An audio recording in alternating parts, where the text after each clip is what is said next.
Thank you for listening to Shulchanaruchharav.com. Tips and gratuities.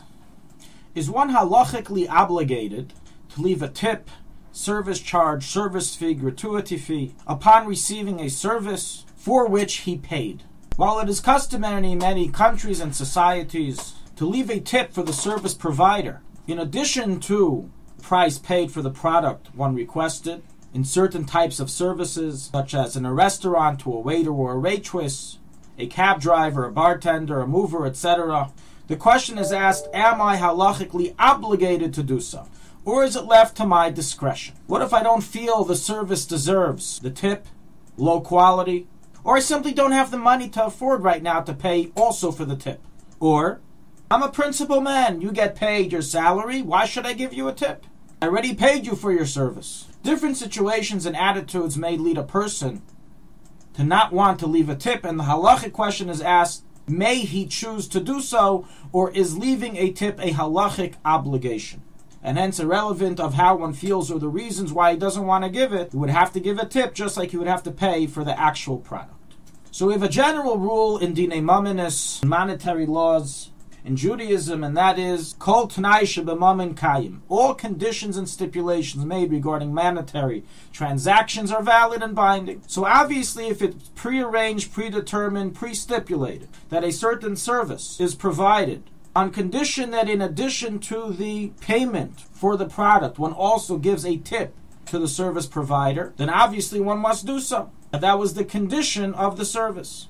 Where the question comes up is where this matter is not explicitly stated anywhere. It's just a nahuk sheba'olam, something that is accustomed amongst people to do. Does it have any halachic validity to be binding upon oneself to provide the service provider?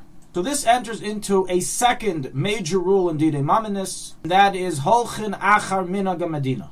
In all matters, we follow the universal accepted custom of commerce unless explicitly stated otherwise. So whenever one does a business transaction, unless explicitly stated otherwise, it's being done under the terms and conditions accepted in that area, in that country, in that state, etc. And he can't later claim, well, it didn't say in the contract, I didn't know. These are the conditions accepted in this locality, and they are halachically binding. So rules the Mechaber Choshen Mishpat 331 Halacha 1 based on Bava Metzia 8-3a, and elaborated on in the Rashba Chelik Beis Tshuva 168 that a minhag overrides halacha in monetary matters that have been agreed upon, and if so is the custom of the community, that's what must be followed, and that's what is legally binding, even if one of the parties were unaware, such as the person is from out of town.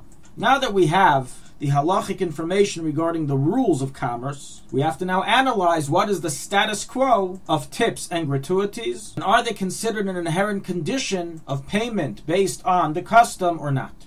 So in truth, this matter depends on the country one is in, the type of service being provided. There are different social norms appropriated for different places. And as a rule, as we just learned, one must follow the social norms of that area regarding giving tips. We'll give a few examples. It is common practice around the world, in most countries, that in addition for when paying for the dish he ordered, he also leaves a tip for the waiter or waitress who served him the dish. In many restaurants, this is called a service fee or gratuity fee, and is explicitly written on the menu that the prices do not include this fee, which is in addition to what they pay. And the providing a gratuity fee is an obligation. So one who enters such a restaurant, he has to follow by their bylaws and pay the gratuity fee, irrelevant of the custom of the country, as they explicitly stipulated this on their menu.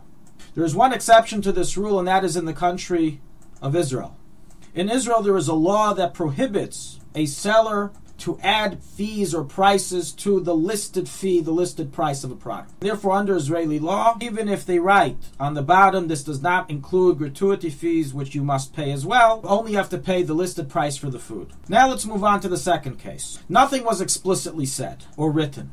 So regarding restaurants, since it is a universal practice to leave a tip, one would be obligated to do so, as we stated, with exception to Israel, which they have a special law protecting the consumer. But otherwise, you would be obligated to do so based on the amount that is commonly given. So 15% of the total bill is the normally given amount, minimum amount for a tip, then that's the amount you have to give, and it's not a choice if you want to or don't want to. However, whether to give more than 15%, that's already the discretion of the person to decide.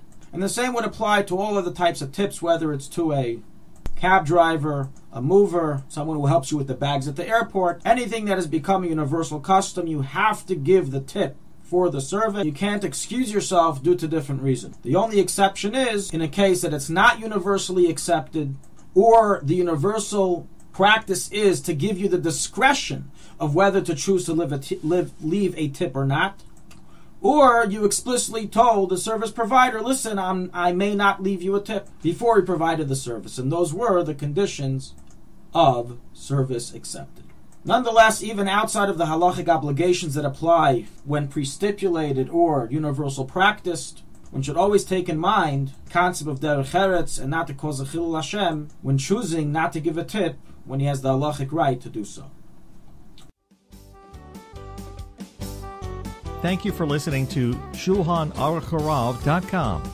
Our free services of making Torah knowledge available to the public depends on donors like you.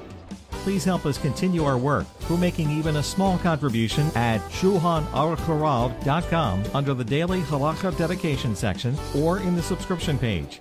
Also, check out our online courses and many sefarim available for purchase that will both enhance your Torah knowledge and help support our work.